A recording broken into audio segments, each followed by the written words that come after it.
Hello and welcome to the Red Tunic podcast where I look to rediscover what makes gaming fun and enjoyable by having positive conversations with those related to the industry.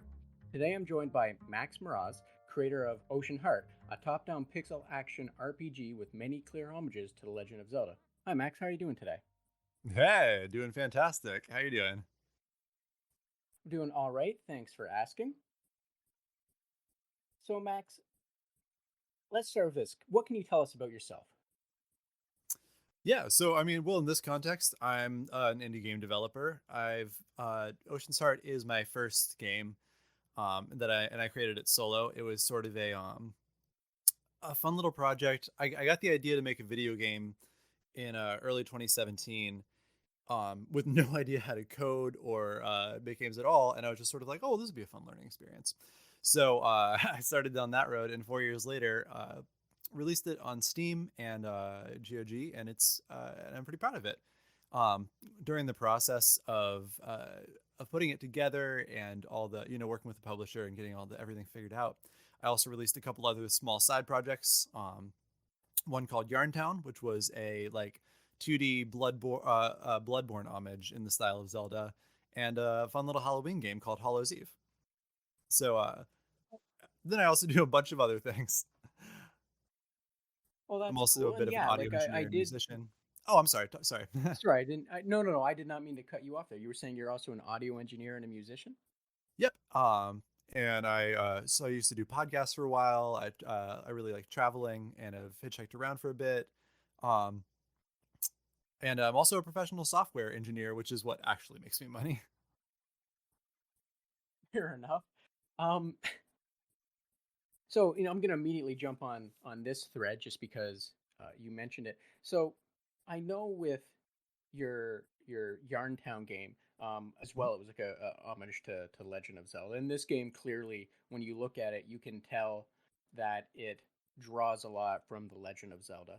Mm-hmm. Um, when you look at or hear Nintendo talk about Zelda, how it came about from I believe Miyamoto. I should know this better. But thinking about how he was a child playing in the hills and everything around his home, and it, inspired him a lot. I'm wondering, did you have any of that similar kind of inspiration from kind of like hitchhiking around and all your traveling, or was that kind of separate from inspiration for your games?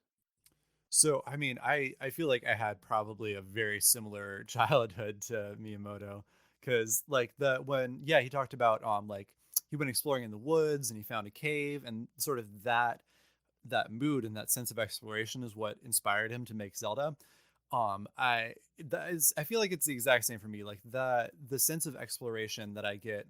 Um, so like for example, the early last late last year, and I think November, well, one of my little sister works at the metro parks in my city, and she took me to this place like way out in the hills that was like way far off the trails, and she was like, this is kind of like, I have a forest secret for you. I'm not going to tell you what it is. I'm just going to take you into the forest and I'm going to show you a secret. And like we were hiking for like a couple hours and climbed up on this ridge and went through this like pine forest out into another forest and down a hill, and we come out into a clearing, and there's like this big old ruins where there used to be a house, and it's got these like verandas and railings and like the spiral staircase that goes down to a like through a little ravine to a lake.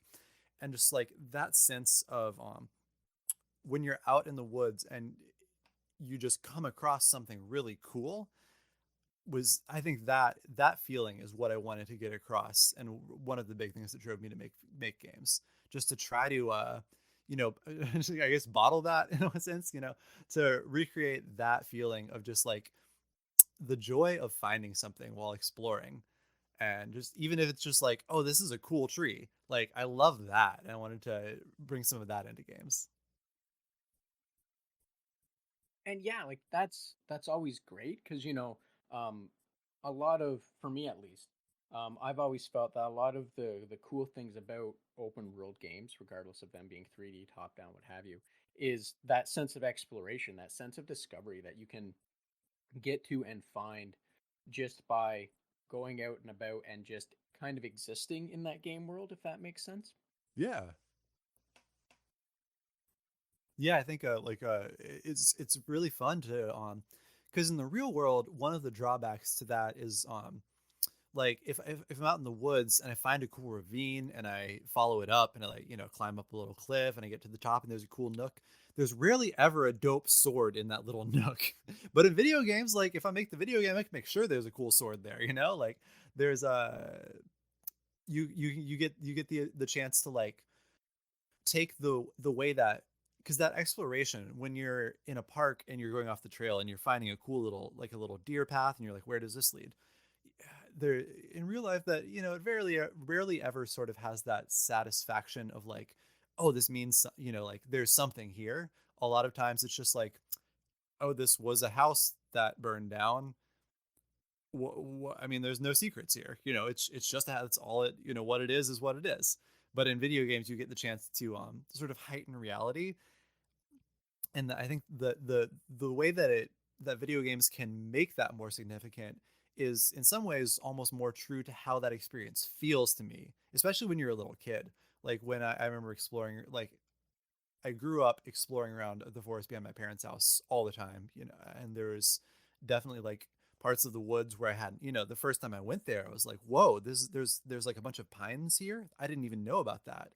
And oh, there's a little grove of hemlocks here that grows in a perfect circle. Like this must be something really cool. Like, is this magic? And I can go back and visit that as an adult, and there's a little bit of, you see it for what it is. It's like, oh yeah, someone planted these for timber 50 years ago and eventually never, moved away and didn't harvest this crop, and now they're left. But in a game like that, the way that it felt, you can make that the reality, and I think that's really cool. Yeah, definitely. And as someone that also kind of explored, I don't want to call it a forest, but explored kind of a wooded area as a child, Very you non-committal. kind of come across, well, it wasn't a forest, but no, like I've come across similar buildings, but in my case, Hmm. one or two of them were really just, as you said, they were just burnt down buildings, and like the only thing you could really do with those was wonder just how much you can walk in there before the floor gives away. Rarely was Yep. there anything that gave a sense of safe um enjoyment. It was always like enhanced by the sheer fear of, oh, this roof could collapse at any moment. um Hmm. and then you try and go back there like 10 years later and you found out the the city or township or what have you has came in and bulldozed that condemned house because a child almost had it collapse on them, 5 years after you almost had it collapse on you, kind of thing. Well. So I definitely appreciate the exploration, and in video games it's safer, right? Sure. I guess I personally, the safety, the fact that video games are safer is not what appeals to me. I'm that boy that did fall through the floor at one point. I've definitely fallen through floors in abandoned buildings a couple times in my life. Okay, yeah, then yeah, definitely two different approaches for mindsets there. Both valid. Hey, here's the thing. Just Once you definitely fall two through the different floor in an approaches. abandoned building, like you learn from that. That is its own kind of fun experience. Yes, I will not discredit that. As someone that used to be into urban exploring, I will Mm. say 100% that there are experiences that you enjoy and you learn from, but without going too much into it, sometimes you have to kind of, for me at least, you had to kind of pull back and say, I definitely can't fall through any more floors. Well, yeah. Eventually your hips are old and they're like, "Oh, you got to stop, man." Exactly, exactly. You kind of age out of the adrenaline chasing, I guess you'd Yeah. say. Now, you said you didn't start as a game developer. You have your foot kind of in audio engineering and software engineering and all of that. Is there any advice based on your experience that you could give to those seeking to get into the gaming industry? Yeah. So, I mean, I think the advice that people hear, that I think a lot of people are very sick of hearing, is to start really, really small. But it is absolutely great advice. So, Ocean's Heart honestly is a pretty big game, and I didn't, I got into software engineering, so my current job as a software developer, um, Ocean's Heart was like halfway done before I even applied. I took the skills I learned from this and was able to put that into a professional job, which was great.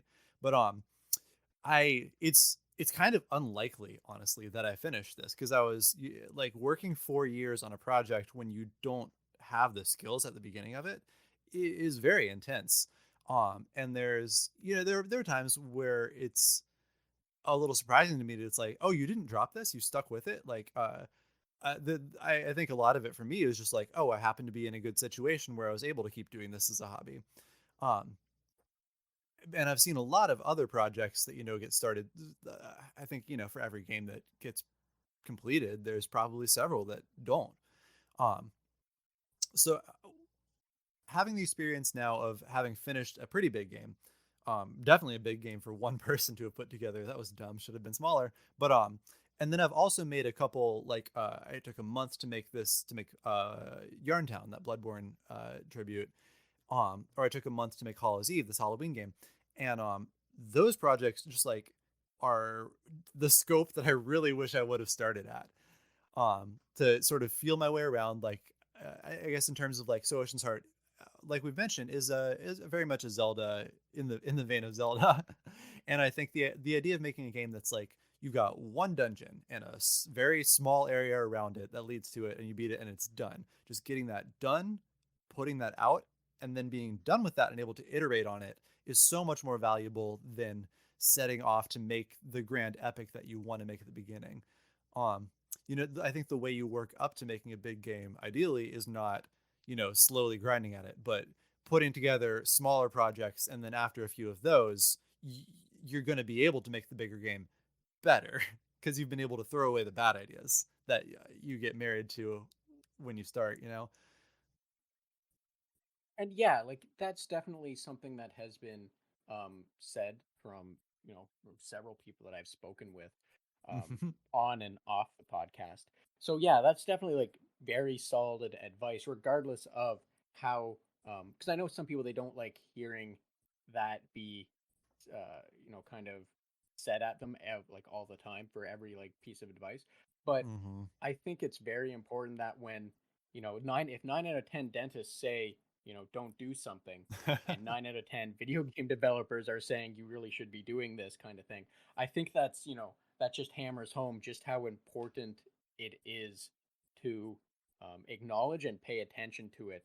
Um, because like you said, you kind of gotta know how to walk before you can run and all of that fun stuff. So like if it's an iterative process, you like you said, you throw out eventually you get to a point where you have what you might have considered not great ideas or great mechanics or what have you, and you can throw them out just Mm-hmm. because you've iterated on them enough to find the better version of that, or what have you, right?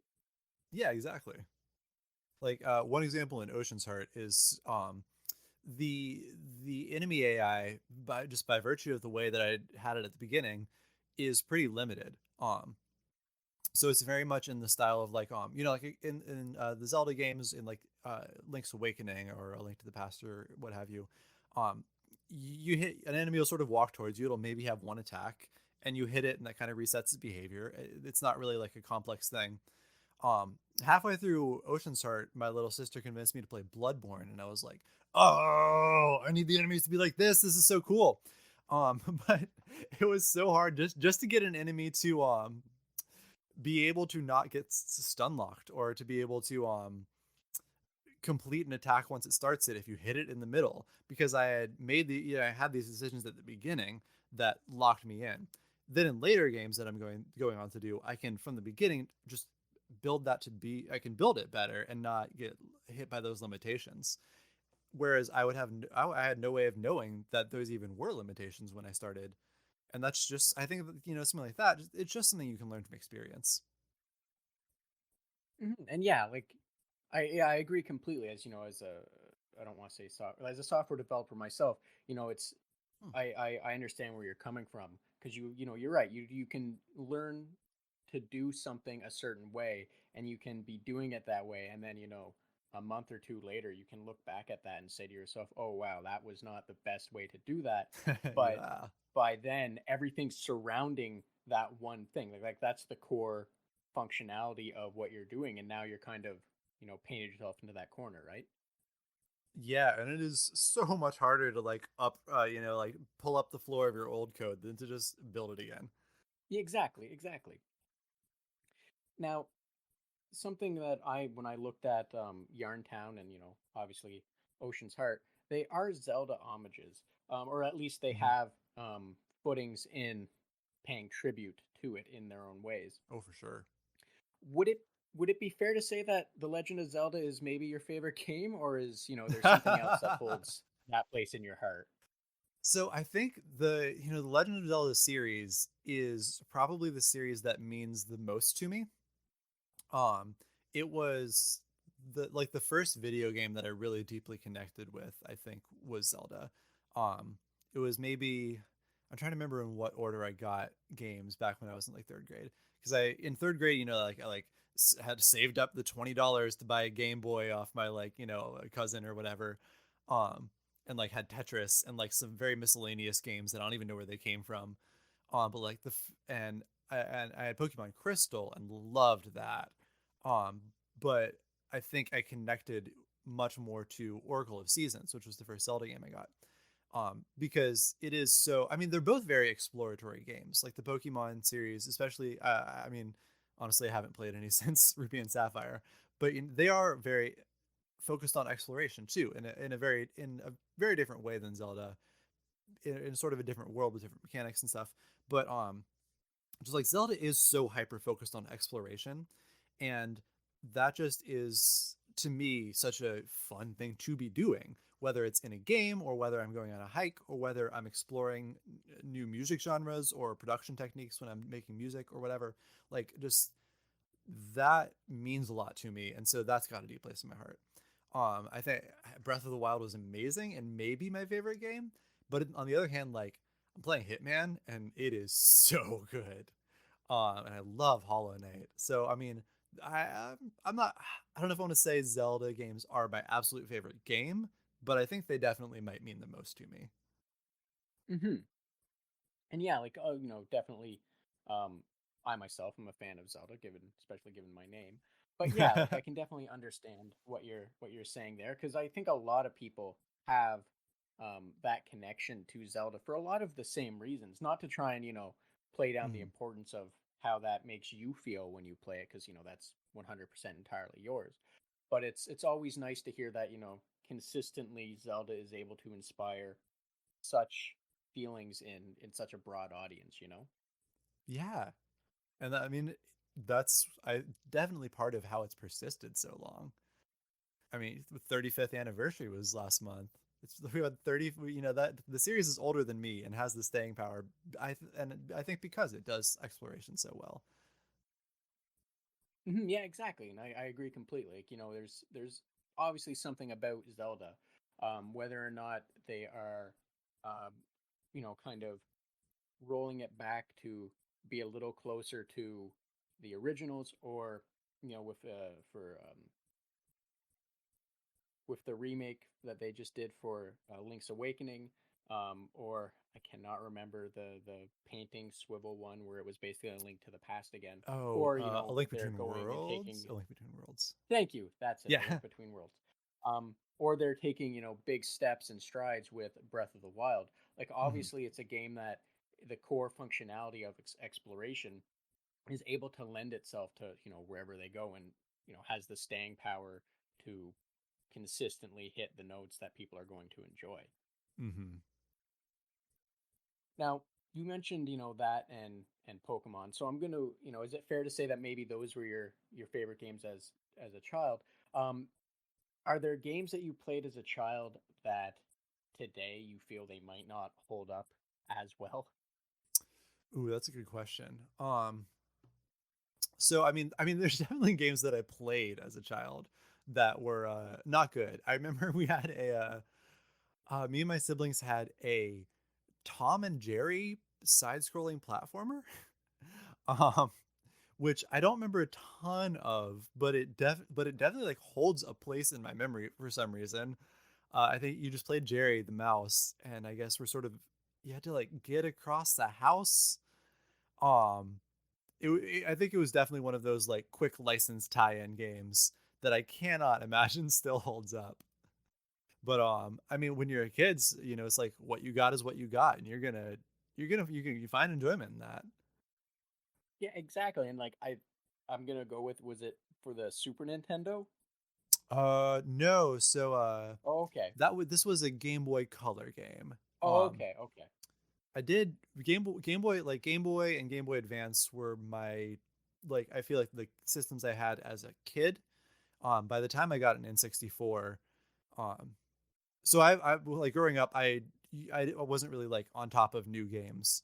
Um, by the time I like got an N64 secondhand for, I think I was in middle school. Like I was going, you know, maybe not quite a teenager, but getting there. Um, I did play a Super Nintendo, but it was like my my uncle had one when he was younger and like left it at my grandma's house. So like we went down there once a year for Christmas and played Earthbound, you know, for like a few days every year. And after like 4 years, made it to four side.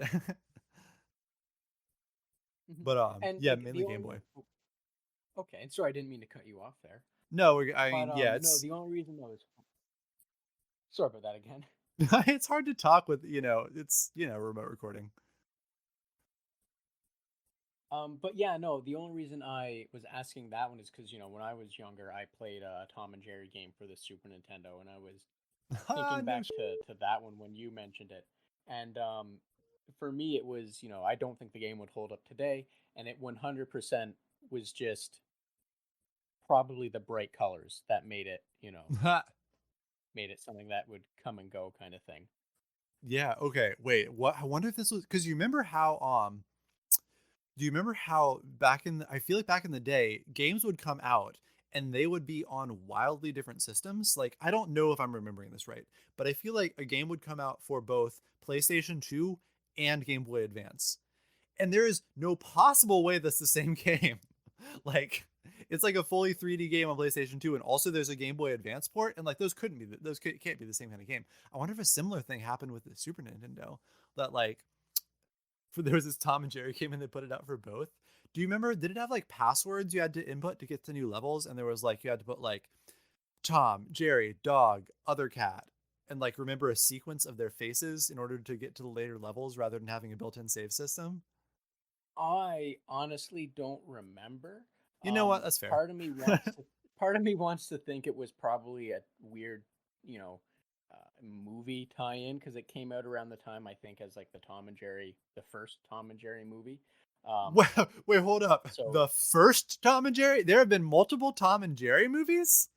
yes, there was actually a Tom and Jerry What? movie cartoon, um, uh, 20, 30, 25 years ago now. Um, I don't know how to properly describe it. Um, it's memory is saying that it was one of those kind of movies that if you watch it as an adult, you are definitely going to have a very different experience with it because it's one of those things that where so many different flags would be flying off and you'd be sitting there going, well, none of this makes sense. Clearly, this is a situation that should not exist because it almost stretches the um it it I want to say it was like a WB type movie, so it definitely stretched the line of what was um even plausible in Hollywood logic. It was like one of those kids cartoon movies. So Mhm. um I wouldn't go looking for it unless you have a very good reason to look for it. Is the short and long of that, I would say. Don't worry, I do not. The secret that there were two Tom and Jerry movies is safe with me. Speaking of Game Boy Color and Game Boy Advance, were there any other games on that era that that stood out for you, or was it kind of just The Legend of Zelda or Pokemon, and everything else was just sort of there, if that makes any sense? No, that makes sense. Yeah. So I remember, um, so there's a couple of things that really stuck with me. For one thing, I ended up with somehow a copy of Wario Land 4 for Game Boy Advance. I don't know if you've seen this game recently, but the pixel art in Wario Land 4 is phenomenal. I looked at a screenshot. I mean, I don't have my cartridge anymore because who knows where that is. It fell through a probably fell down a vent somewhere. But like that, I saw a screenshot and that pixel art is so good. I feel like the Game Boy Advance, in a lot of ways, is like peak for pixel art. It was so colorful and so crisp and so detailed. And I'm like kind of bummed that like pixel art in like major AAA studios is as soon as 3D became viable, they just sort of jumped on that train. But yeah, Wario Land 4 was is an amazing, weird game that I absolutely love. I guess Wario is like a Indiana Jones kind of treasure hunter, except without being nice. And he's just like rob it. He's in a pyramid that has portals to go to random weird like cartoony kind of grotesque areas. And all the monsters are like it's like got that sort of like 90s Nickelodeon kind of gross cartoon energy. But Definitely, rendered definitely. beautifully. Um, and I love that game. And then another game that really stuck with me. I don't remember if this was Game Boy Color or Game Boy Advance, but there was like a Bionicle Lego Bionicle tie-in video game where like it was very janky and like looking back on it, probably this is actually one that I loved that didn't hold up. Looking back on it, like this was a clunky game, but you got to explore. I don't know if you were in like 2001. Lego Bionicle was a series that was pretty big and made a big impact on me, and you're just exploring the island setting that was on, and going around, and then it sort of acted as a prequel to the like flash based point and click game that they had on the Lego website. But I loved that one. Really Wild big. for so many different reasons that a game on a Game Boy Advance had was a prequel to a series that was a flash-based point and click. I just want to put that out there right now that is absolutely wild to me that someone, made that pitch to the board of directors or whatever, Mhm. and someone went, "Yeah, that makes sense. Let's do it. Let's go that route." Yeah, I Um, don't know if I don't know if you had to be a very specific age, but Bionicles were so cool. They were like, oh, so cool Legos. But looking back on it, they were a extraordinarily multimedia franchise. Like the main story was told partially through comic books until eventually they got the budget for like movies, and they put out like 3 or 4 like CGI movies that also told parts of the story, but then other parts of the story were like point and click flash games or Game Boy Advance games, or they had like novels. It was all over the map. you're just making it sound even more wild. I'm sorry. That's yeah, that's something else. I Because would. as for me, I think I missed Bionicles by a few years. Okay. Because by the time Bionicles would have been coming out, I Like was 2001. starting high school, give or Okay. take. So for me, the Bionicle train was, I was just a little too old for it. But Yeah. just hearing about this, that's absolutely wild that it was across so many different mediums to Hmm. how it tried to present itself.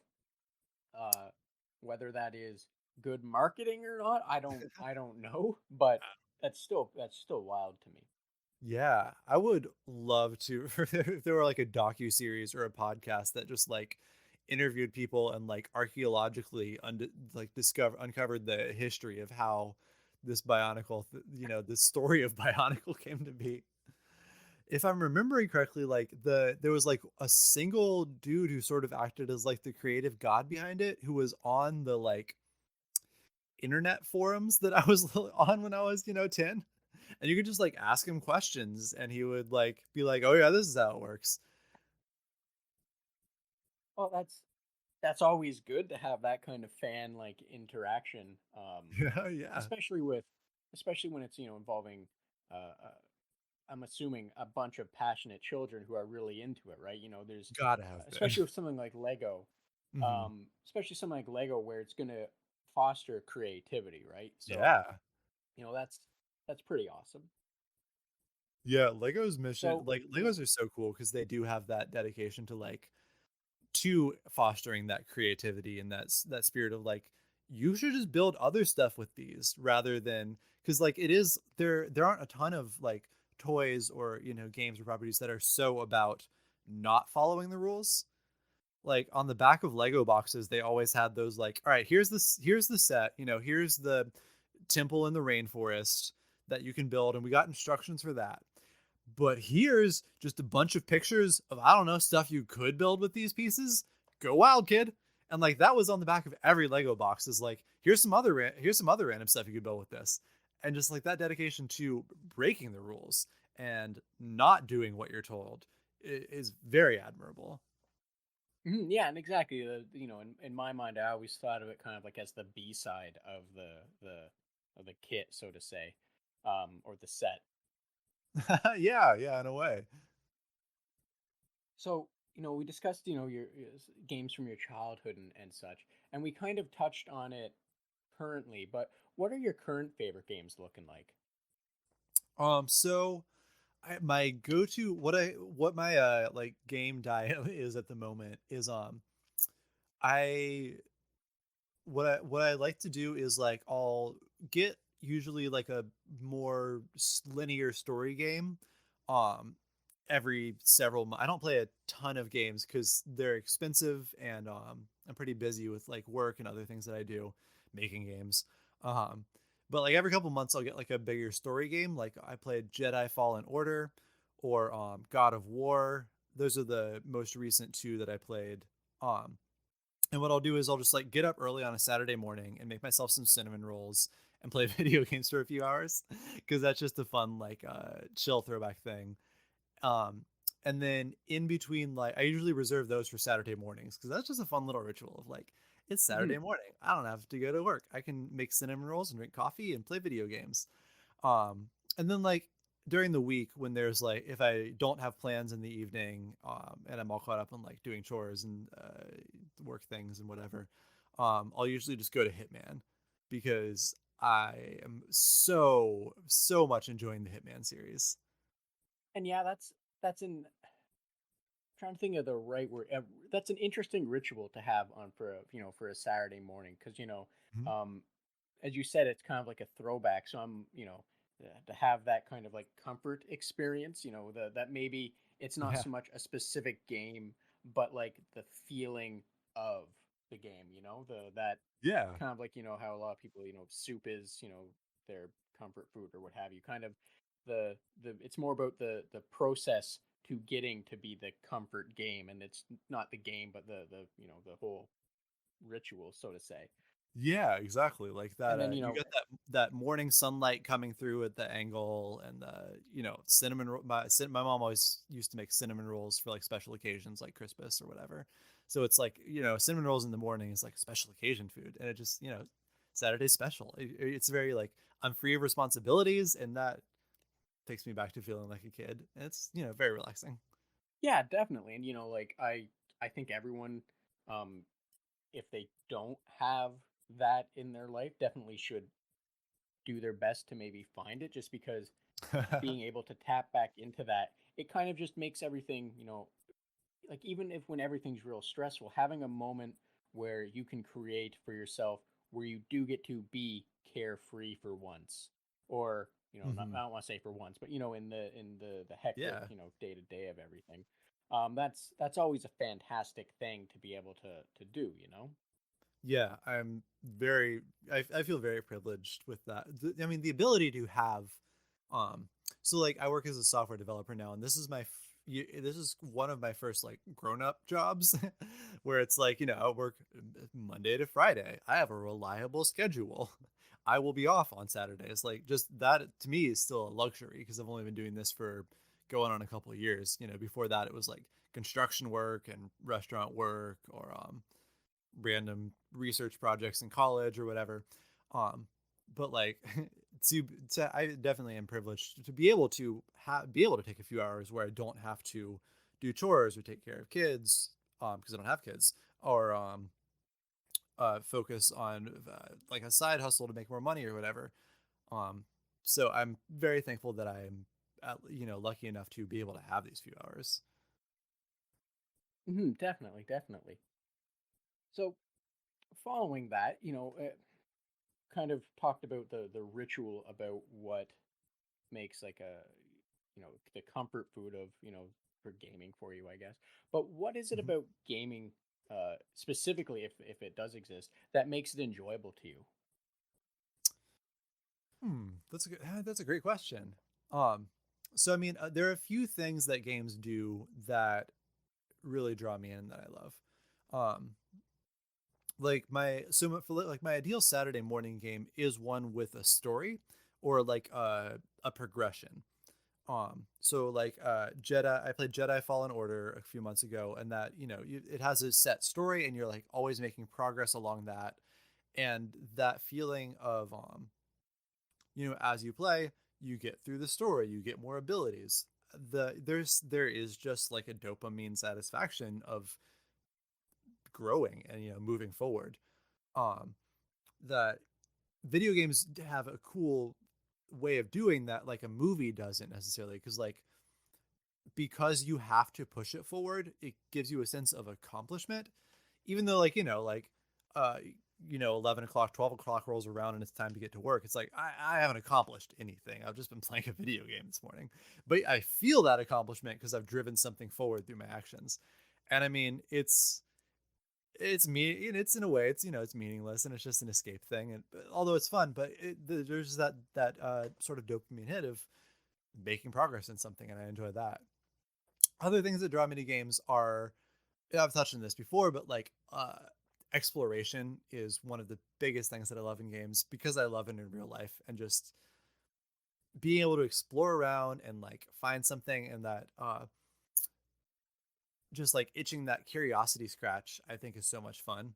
So like one thing in Breath of the Wild that I loved is I think there's an area called, like, I want to say it's called Koholint Bay, but just sort of south of Akala, there's like a little bay and an inlet that goes in, and it's just like a rocky where the cliffs come down to the beach, and it really reminds me of the American West Coast, where like the mountains come right up to the coast, and like there's a lot of like rocky areas, and you got to kind of scramble around, and the waves are crashing there. Um, and like in reality, you can just go there and climb around on rocks and see what there is to see and find a cool starfish and maybe see a little cave. And that's so much fun. They're at the end of the day, sort of, you've just seen cool things. There's not really been like anything you've accomplished necessarily. Um, but exploration games, that can tap into that same feeling, I really enjoy that. And that area in Breath of the Wild is a very similar place where you can. I remember like for like an hour or two, I just sort of climbed around on the rocks in this bay in Breath of the Wild, and it wasn't productive in the game. I didn't like get much. I picked up some fish that I could cook later, but the game's not that hard. Once you're leveled up, it's not that hard. So I didn't really need the fish, but it's just poking around and seeing what there is, and I love that. Hmm. And definitely, because like what you're saying to me, it just it's taking the focus, and in life as well. It seems like for exploration and such, but it's taking the focus and finding what's going to be satisfactory for you, or as provide satisfaction. And like Yeah. at some point, you just have to kind of say like, who cares if it's productive in the game world, because that's what side quests are for. That's what exploration is for, right? It's doesn't always have to be about doing productive things. Mm-hmm. It's more about being able to enjoy yourself, sometimes with just what's given to you. And if all that's given to you in that moment is a bunch of rocks to climb, or to jump around on, or what have you, then that's always perfectly fine. Because again, it's about you finding something that you're going to enjoy for Mm-hmm. for whatever reason, because it can always have, like you said, that deeper connection to things you enjoy in real life. or it can have that, connection to just doing something that's going to give you that dopamine hit, right? Yeah, like if the action in and of itself is satisfying, then that makes a very satisfying experience. Like people, like a lot of people point out, like just jumping in Mario, is satisfying, and I like that they're right. It's fun. Like I love playing Odyssey because just like bouncing around is fun. Yeah, and like you mentioned that, and immediately I'm thinking of um, how most of my traveling in Mario is either doing quick successive bunny hops or Mhm. doing the full on triple jump because, as you said, it's fun, and I you don't you sometimes you might not realize that you're doing it until someone makes a comment, then you're like, oh yeah, that's the only way I move around really in these games. Mhm. So speaking of games that that you enjoy and what makes gaming enjoyable for you, do you feel that there's a game that you really enjoy that just for whatever reason doesn't get enough credit? And I know you did touch on Wario, and the Wario games are somewhat of cult classics for various reasons because they are very wild in how they're presented and what your purpose is. Because even in the first Super Mario Land 3, Wario's whatever it was, I don't remember the name. Um, the whole purpose Mhm. of that one as well was you collecting treasures, and that seems to be a consistent thing in Wario games. Um, so like, are there other games that you've you've enjoyed and that you just don't feel enough people know about them, or just don't enjoy as much as you for whatever reason? Yeah. I feel like for the most part, most of the games that I play, especially now where my time's more limited, I usually play like more acclaimed games. Like, I don't think it'd be news to anyone that I'm like, yo, have you played Celeste? It's really good, or or be like, oh, the story in Firewatch is amazing because like those were like really notable games because they were amazing. I think one game that I played back in the day, that I haven't really heard mentioned in forever, is Star Wars Bounty Hunter, which was you play as Jango Fett, Boba Fett's dad. So he's the dude in the prequels that like Obi-Wan Kenobi tracks down to figure out where all those clones came from. Um, and so you play this bounty hunter who uh dude the movies are like, trust me, this is a cool dude, but you don't really ever see him do anything. So the game is like you seeing him do cool stuff, and you're just planet hopping and tracking down some like elusive bounty, and it's really cool. I thought it was what I remember of it was being like, because you had a jetpack and blasters and you got cool guns, and it did a very good job playing into what is cool about Jango Fett and Boba Fett. Like you're in like the underworld of course Coruscant. Like you're in like the talking to huts and on Tatooine. Like you're going to like drug planets. Sorry, I just said the phrase drug planets and I'm like, what the Star Wars is so weird. Um but like it just does such a good job of like sort of like how the Mandalorian is tapped into like that fantasy that we all had in our heads of what Boba Fett must be besides a dude who got knocked over into a sandpit. Hmm. And it I think it delivered really well on that. And you had a jetpack. Yeah, yeah, like being able to fly around and all. Like I personally didn't play that game, but I can definitely, from what you're saying, understand the appeal to it.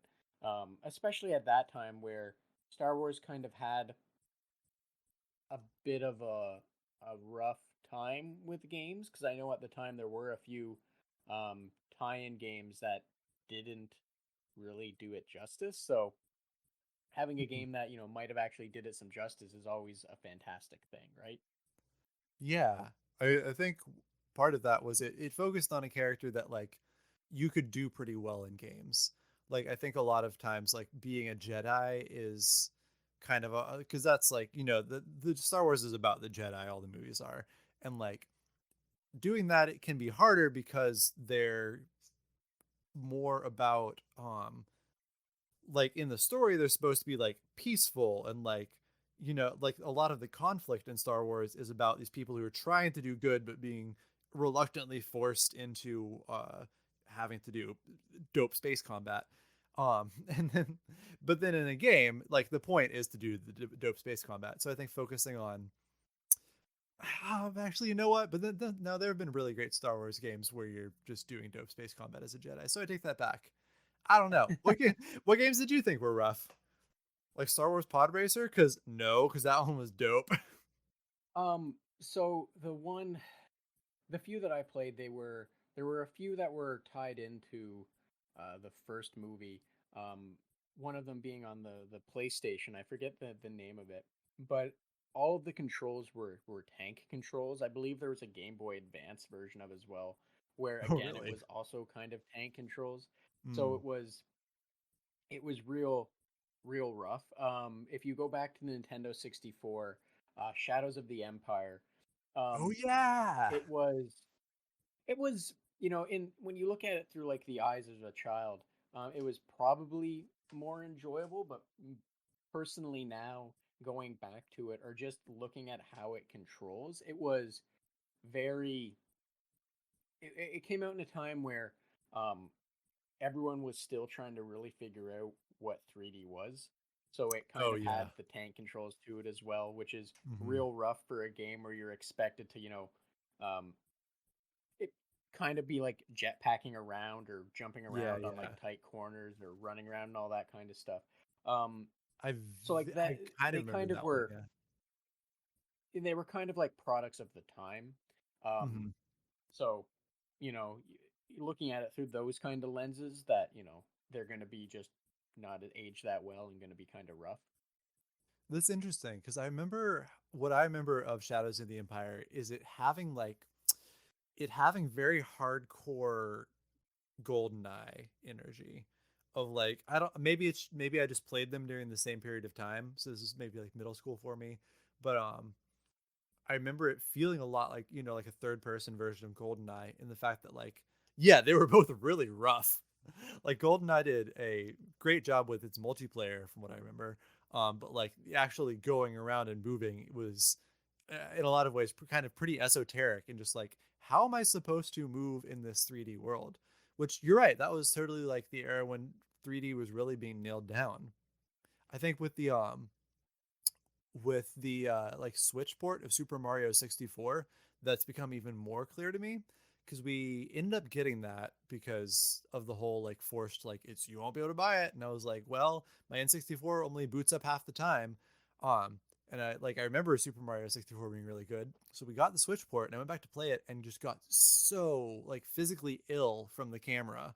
Just the way it moves around. Like I could play it for like 20 minutes and then I would just have a terrible headache for the rest of the day just because like the 3D motion and the way they were figuring it out at that point was like, very rough.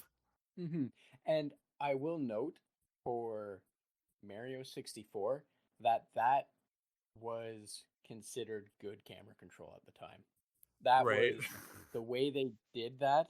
The way they did, movement and all that. That was like the gold standard. And Mhm. what you said about like the camera control now, that I've heard and seen other people saying that as well.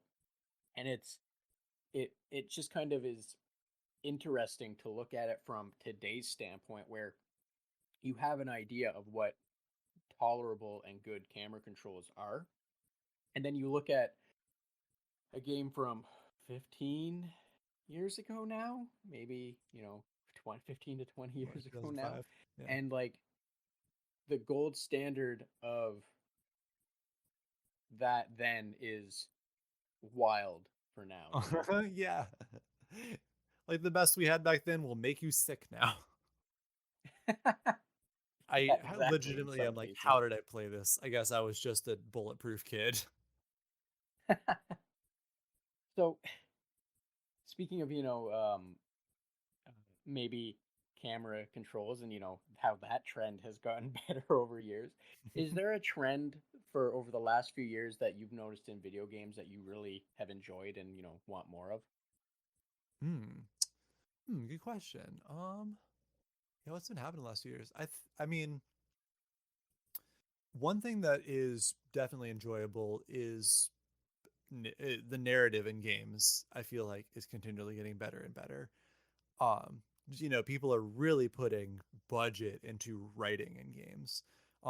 Like if you think about games like Uncharted or God of War or The Last of Us or like a lot, there's these big budget games that are so much just about telling an interesting story. And rather whereas like you go back into like the 2000s and stuff, like the stories are often there and sometimes they're cool, but they aren't so uh, focused on like nuanced writing and fleshed out characters. And I think that, I mean, that's just, I think the art form developing in a logical way, which is really cool. Sort of just becoming more mature in the way that like storytelling has always been a part of making, linear narrative games, but it's sort of just been focused on more and given the budget that it that it deserves in a lot more bigger budget games recently, and I think that's pretty cool. And yeah, definitely, because I hadn't really thought of that, but it's almost like the more people tried to rail on games for being, not an art form, is kind of, I think, around the time when you started seeing studios go, well, if that's what you feel, let us, let us make you eat those words, and started throwing out, just very more commonly, they were throwing out more story rich games. Because if you looked at early BioWare games, um, or the Obsidian, like those companies, they were throwing out very story heavy games, but they were, kind of small audience. And like the bigger games didn't really do that. But then, critics started saying, these aren't art. And then, you got studios like Sony funding Naughty Dog, where Naughty Dog went, oh, well, if that's how you feel, here's, here's The Last of Us. Here's us doing on the Uncharted series, where each one was an incremental step in them showing what they're capable of doing. And you had Hmm. like Santa Monica, taking God of War, where even that went from being a very, traditional, hack and slash game, where that also grew in what the story was presenting. How Kratos' whole background of uh, why he's Ash White, and all of that, up to the newest God of War. So it's like, yeah, it's the story is definitely not something I thought of, but you the way you said that made me realize that that's they've come a long way and have been coming Hmm. a long way. What's so funny is, so I played the new, like the God of 2018 God of War, that one. I had never played any of the other God of War games, or really knew what they were about. I'm like, it's an angry, very white dude. Like I don't know, he smashes stuff up. I guess Greece. And I was like, I thought they were totally rebooting the series. I didn't realize it was like an actual sequel. So my Hmm. wife like knew the plot of the original ones and was like watching me play. And like things would happen in the game, like Kratos was in this game. He's always talking about like, oh, I don't like the gods. You can't trust gods. And I'm like, oh, I wonder why. I bet they'll reveal why he doesn't like trust gods later. And my wife was like, Max, the like you got fucked over by the gods in literally every other game. Did you not read the wikis? And I was like, it's a sequel. Ah, so I kind And of. yeah, like yes, with the God of War series, it is a soft reboot, which is like, I think soft reboot, I'm putting that in air quotes, is like a Mm-hmm. nice way um for studios to just sort of say, yeah, everything that happened before, you don't really have to know, Mm-hmm. but you might want to, because it's like their way of being like, we're not touching any of that. But Yeah. And it's cool because it still gives the people who did play them like it's still valid. Like the people who yes, did like them, exactly. because I've heard the earlier games were good. I just haven't played any of them. They are very different games. The earlier ones, as I said, they're more or less hack and slash games. The first one kind of came out around the time that Devil May Cry would have been popular. Where you're Mm-hmm. comboing and you're building all of that up. where the new God of War is nothing like that. It's you're playing it slow and methodically, because if you do get greedy in what you're doing, you're gonna you know take a shield to the side of the head, and the next thing you know, it's game over, right? Yeah, Valkyries. Yeah, it's very much yeah, the new one is more like Dark Souls meets Naughty Dog. Exactly, with like the approach to storytelling and all of that fun stuff. Mhm. Yeah, the soft reboot thing is interesting cuz like Hitman also did this also very successfully, I think. Cuz that was another I think sort of more niche game. I had like heard of it. They had two movies, but I wasn't like aware of it being like ever in the zeitgeist, whereas these reboots are maybe not the most popular games, but I feel like are definitely talked about and are like in the the canon of games that you reference and criticize and are aware of. Hmm. And yeah, I think you're right on that one. I think the newer Hitman games, I think they're kind of a soft reboot as well. Because you kind of get to a point. I think a lot of games kind of get to this point if they're trying to tell a continuous narrative, they're going to effectively paint themselves into a corner with what they can and cannot do, and that's just a byproduct of having a series that has been tangentially sequelized over the last like 15 or so years. You Yeah. eventually you get to that point where you're like, what do I do? Um, Yeah, so it's like, like a not to comic book discredit, problem. soft reboots. Yeah, exactly, right? It's just that one again, another Infinite Crisis kind of thing is popping off, and how do you resolve it? Well, you destroy everything and start from scratch, right? Yep. So I do have another question for you, and this one's not so much focused on video games, per se, but um, with social media now being a big part of marketing, and with Discord servers for video games and subreddits, and I know this existed previously as well, but it typically was like the website and the forum, and that was that, right? But now social media, Instagram, all of that fun stuff. um did you, as a developer, try and um connect with your fans um via any of the social medias like Twitter or what have you? So the whole the half of game development that is so I know how to I figured out how to make a game. The other half of that is like making people aware of it and selling it. And that part I don't know how to do and it just stresses me out. There's like only so many things I can focus on. Like I can do art and music and programming and writing and stuff, and that's all fun for me. But when it comes to like figuring out how to promote and like pimp my game, like I'm not very as much into that. I don't really enjoy that this in the same way I enjoy the creative experience of like building a world and figuring out how to reward exploration or balancing enemies or whatever. So I do have a Twitter, um and that's pretty much the extent of what I do for putting for social media or trying to interact with people. Although of course I am like super happy if anybody's playing my games to talk to them, and I've since the games come out I've been trying to stay on top of all the Steam comments and answering people and everything. Um, but as far as social media goes, I think it's largely a blight on society. But but I guess I enjoy Twitter a little bit. I mostly just follow artists though, so it's mostly just pretty pictures. Fair enough. Fair enough. Um, so this question, the second part of this question might be a little different than for you, but especially because you said it was, social media being a blight on everything, which Well, not my point, not my place to argue. Um, Regardless of how much I may or may not agree with it. Um, but like, you know, how do you feel about the current landscape for game fandom and such, when it's so easy for you, the developer, to interact with fans and fans to interact with you? Because like you said, you try and keep on top of it through Steam and the reviews and all of that. So like, how do you feel about just the landscape for interacting with everyone as a developer?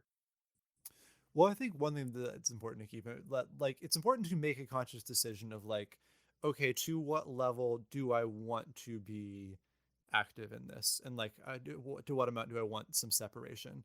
um I have kind of made that, I try to be like, okay, cool, I will have fun and joke around, and I'll always answer people's questions, but I think it's also valid to be like, okay, I want to be sort of aloof. Like I will, check in on social media and what people are saying maybe once every month or two. Or maybe I've got a publisher that manages that, because there's definitely, whenever you're creating something, there's when you have this environment where you get so much feedback and there's so much potential to hear what everybody thinks about that. I think everybody who creates something is feels compelled to read everything that's said about them, like to read every review, or like to keep up with whatever is being said about them on Twitter or Instagram or whatever.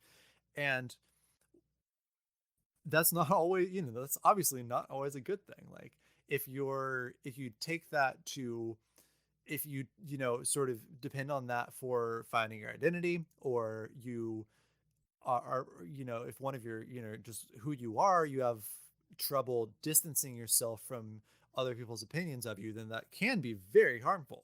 Like if I were the kind of person that read all the negative reviews and was like, oh no, this means I'm not, this means I made bad decisions, this means people don't like me, and like God took that in, then I would, it would be very bad if I were involved.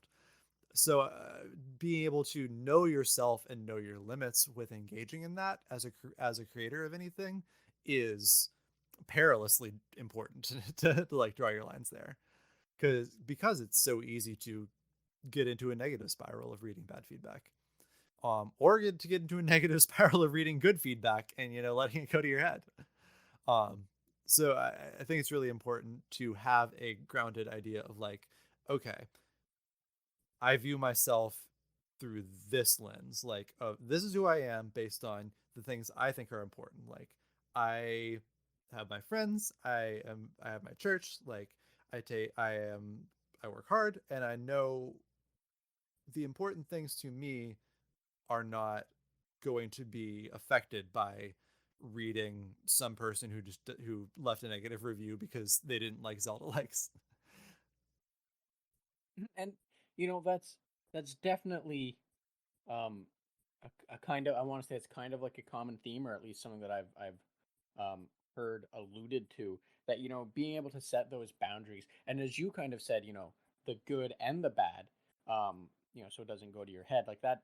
That seems Yeah. like it's consistent, that everyone agrees that that is important, because yeah, exactly, you don't want to get stuck in a negative feedback loop, regardless of it being positive or not. Like either way, if it creates a negative reaction from you, um because going to either side of the extremes is never good, right? Hmm. Yeah, but with that said, though, like the fact that if like I don't think Ocean's Heart has, that I've found, like, a big community of people speed running or trying to dig apart the lore that bigger games do. But if there were that, on the other hand, like that would be dope to like be able to engage with. Like a couple of things I've had a lot of fun with are when people are streaming.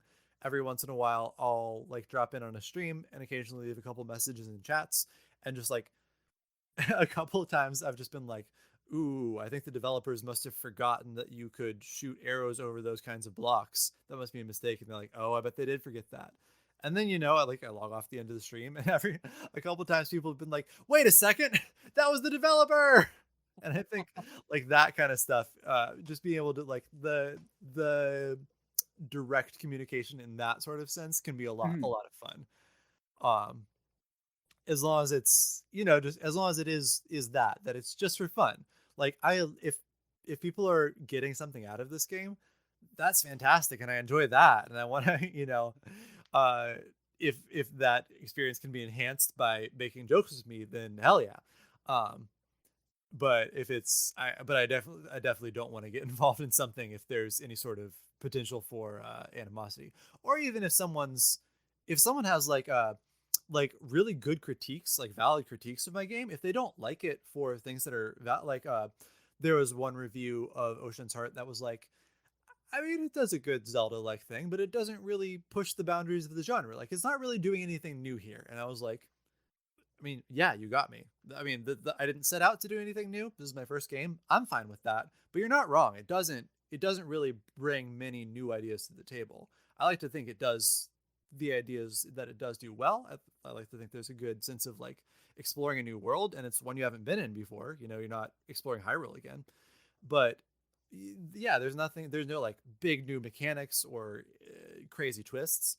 So that's a valid critique. And then the obstacle there is like, well, will this person feel awkward interacting with me and like try to dial back their good analysis? Like if there's potential, because if you're on the internet and there's potential for the person who created the thing you're criticizing to be involved, there you may very well feel bad about that, even though your criticism is valid and is useful and is a good analysis. Which I think, so Mhm. I just And think like that's an definitely, interesting problem. yeah, and like 100% because there comes a point where if someone's giving an analysis of it, the there's that line between regardless of how good their intentions are or how um honest they are, there is always going to be that fine line between, them knowing you as a person or a potential bias being created, right? So like I definitely get what you're saying there, and that's, always that would be a hard thing um as a developer to, to kind of to skirt around, because, you don't want people to pull punches when the Mhm. punches are perfectly valid and warranted, right? Yeah, exactly. Like the internet is the the internet is a good place to criticize things.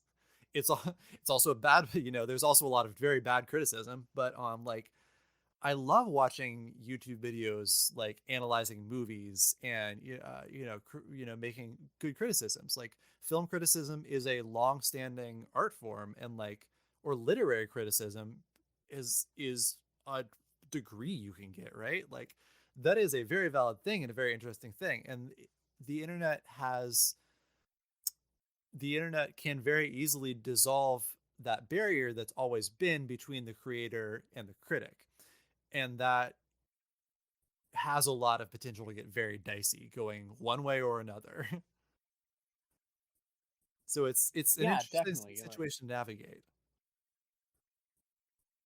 definitely. I mean, like, like I said, you always don't want to kind of get yourself into a position where then, things are said or misinterpreted, and then, then you have a whole other problem on your hands. Yeah. All right, Max. So I don't want to keep you for too long, or for too much longer, because, everyone has have things to do and all of that. Was there anything else you wanted to make people aware of, or put out there before I let you go and get to your evening? Yeah, so well, obviously I have Ocean's Heart is is the game that I put out a little bit more than a month ago. It's on Steam and GOG at the moment. It's a Zelda-like game where you have a great big world to explore because, as we've discussed, I love exploration. And I've also got a couple other smaller games. Yarntown is a top-down tribute to Bloodborne. It sort of recreates the first area and couple bosses. And then Hollow's Eve is a Halloween themed game where you play as a pumpkin man who comes from the Halloween world into the 90s to rent Jurassic Park. And both of those two games are available on itch at maxtrillionator.itch.io. Um, and then you can, if you want to keep up with what I'm up to, I just have a Twitter, which is at Mraz11. Wait, no, it's at Awesome, awesome. 11 And Mraz.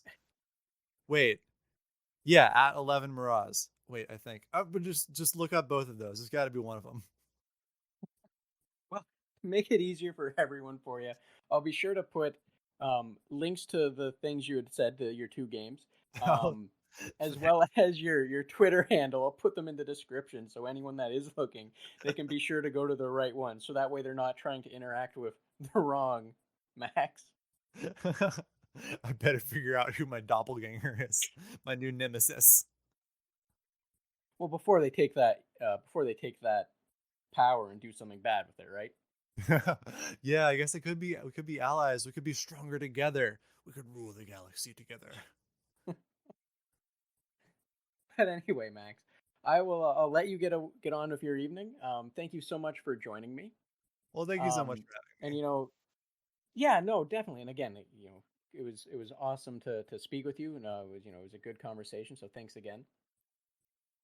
And thanks again for joining me on the Red Tunic podcast. And special thanks to Max Mraz for making some time to have this conversation with me, as well as special thanks to Ronald Jenkins for the use of music from the title track from Road Steep. And if you like this podcast and want to support it in the future, please just share it. Let people know about it. That'd be awesome. Thanks.